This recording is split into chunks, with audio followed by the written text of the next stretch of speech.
көптөн күткөн оюн болчу ушул казак туугандар менен. Ошол эл күткөн оюн болчу, ишеничти актадык болушунча. Колдон келген аракетти кылдык. Ошол таза оюн болду, таза уттук, таза жеңишмен кеттик. Бул турнирде өтө кооз салымдарды салдың, анан жалпы эле мындай канча салым салдың, казак гана өзгөчө казак туугандардын атаандаштары тууралуу айтып кетсең. Эми атаандаштар күчтүү болчу, бүт мыкты балдар, казак туугандар менен аябай кызыктуу болду. Эми 4 салым салдым жалпы турнирде.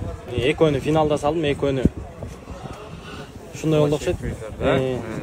Оюнчулар казактар өздөрү кандай атпашты айтып атты да, бизденчи ошол камчылап кетип атышты, ошол жактан азыр ошол калыста камчылап кетиптир деп. Сизге кандай мамиле болду? Мага таза эле мамиле болду окшойт. Оюн учурунда болот да бир аз эми. Ал оюн ичинде калды. Таза оюн болду. Биздин казактардын аттары көп кулап калды. Биздин аттар әлсиз ба? Эми аттар күчтүү эле го. Казакстанда алдыңкы аттар сборный болгондой мыкты аттар келди. Бүгүн аттар 4-5 рет кулап калды. Одан да көп калды. Биздин аттар тактиканы ошондой коюп чыкканбыз. Аттар күчтүү экен биздики. Балдар андан күчтүү экен, уттук. Ошо. Ат жөнүңүздү айтып бересизби? Русланов Дастан.